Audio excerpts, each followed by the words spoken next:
Okay, mga kamista, welcome back po sa ating programa.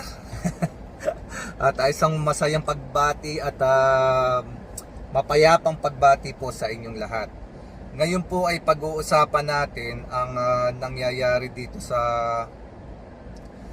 Senate na katatapos lamang po at nag-convene nga po sila at nagkaroon na po ng botohan na ito pong complaint para kay BP Sara ay ibabalik po nila sa mababang kapulungan, sa Kamara o sa Congress. Kaya po ang mangyayari ngayon, wala po munang impeachment trial na magaganap dahil nag-convene na po sila at nagkasundo. 18 po ang bumoto para ibalik ang complaint sa Kamara at 5 po ang siyempre ang kumontra dyan. Pero siyempre yan po labanan ng bilang ng numero. So sa makatuwid mga kamista, ang mangyayari po ngayon, babalik sa Kamara at meron po silang gustong malaman o ipaliwanag according sa mga senador na nag-file ng petition na ito. Ito nga po si Cayetano.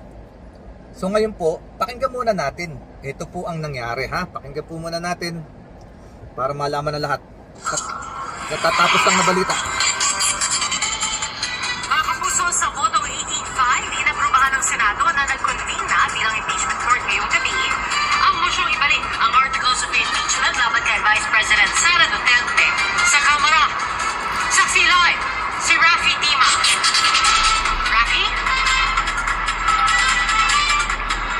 Mia, bukas pa sana magko-convene itong Senado bilang impeachment court pero ngayong gabi ay tinatapos ng lahat matapos magdesisyon ang impeachment court na ibalik sa Kongreso ang bola.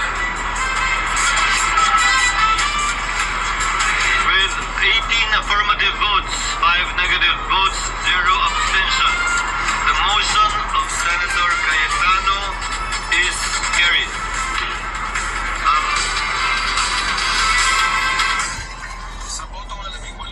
So yan po mga kamista, narinig po ninyo, kalalabas lamang po na balita niyan, courtesy of GMA7.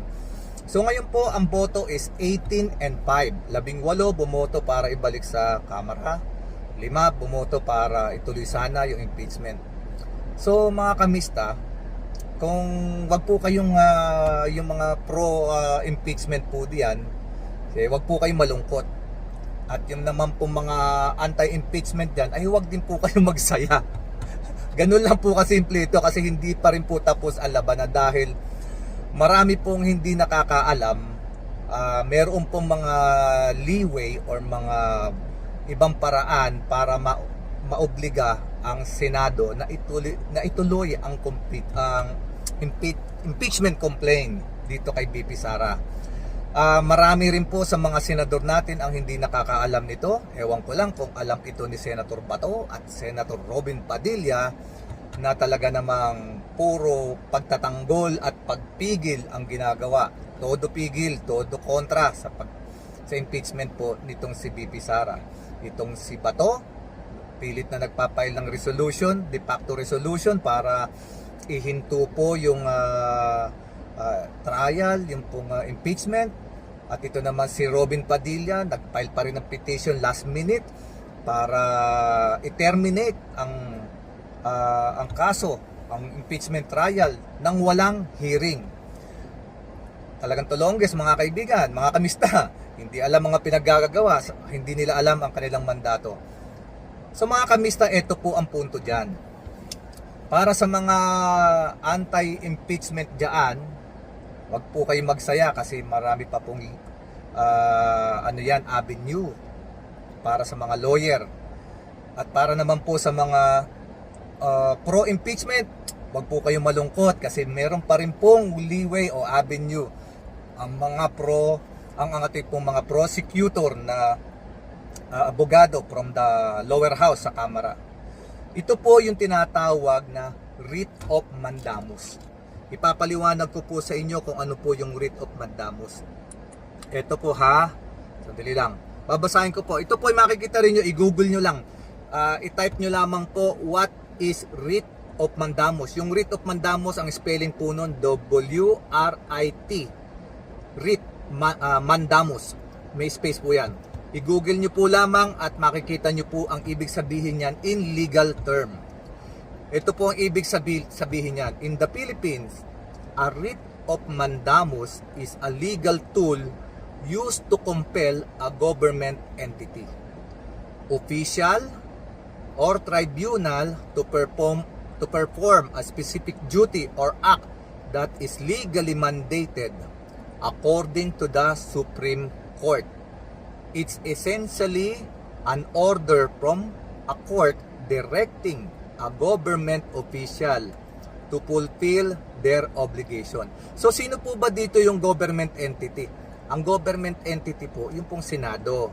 Sino po yung sinasabi nilang official?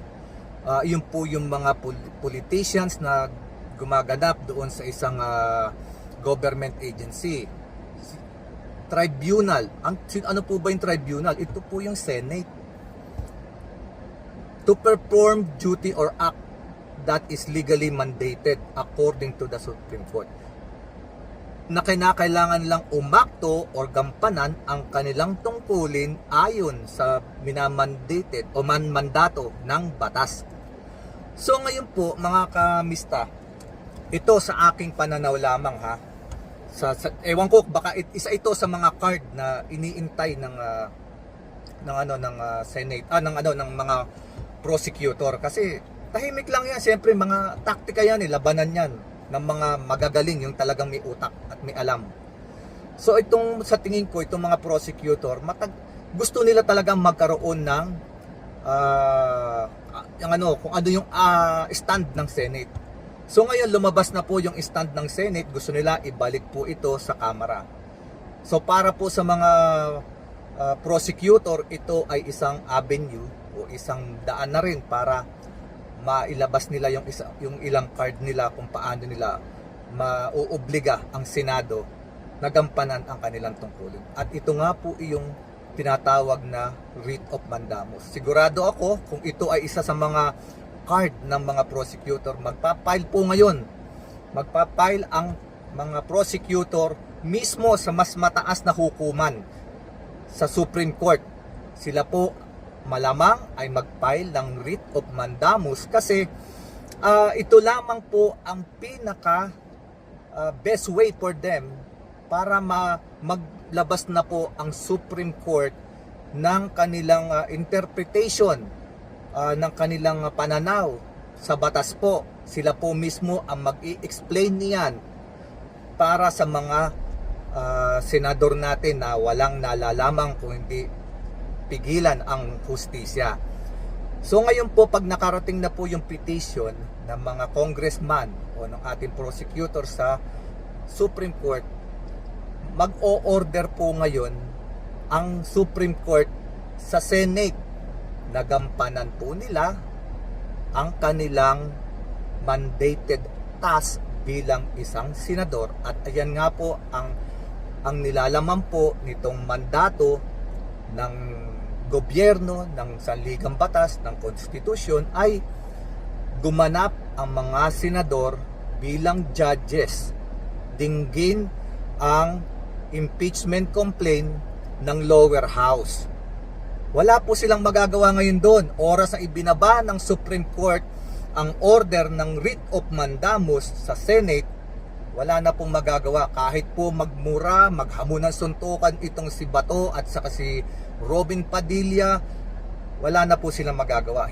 Wala na silang pwedeng i-file na petition o kahit ano pa mang pagkontra kasi Supreme Court na po ang nag-order sa kanila. Ito po ay pananaw ko at ito po yung nakikita ko lamang na maaaring gawain ng Congress ang mag-file ng petition for writ of mandamus para matuloy ang impeachment trial dito nga po kay PP Sara. At ito lamang po ang paraan para hindi na po makapalag ang Senado. At yung kasi ang Supreme Court po, sila po talaga ang nag-i-explain ng lahat ng avenue, ng lahat ng anggulo ng batas para maintindihan ng isang agency, ng isang individual, ng isang grupo, ng isang organisasyon kung ano ang batas, kung ano ang explanation ng mga batas natin na sinasaad sa konstitusyon, sa saligang batas. So kaya po mga kamista, para po sa mga anti-impeachment, wag muna kayong matuwa, wag muna kayong magsaya, hindi po tapos ang laban dyan. At para po sa mga pro-impeachment, wag din po kayong malungkot, kasi po maraming avenue, maraming way para po maobliga ang mga senador na gampanan nila ng tama yung kanilang trabaho. So, mga kamista, subaybayan po natin ito at salamat po kung hanggang dito ay nakarating ka sa panonood ng aking vlog. Paki-subscribe, like and share naman po at mag-comment na rin po kayo kung ano po ang nasa sa loob po ninyo. Maraming salamat po. Ito po ang inyong kamista. Magandang araw po sa inyong lahat at naway nasa maayos tayong kalagayan always.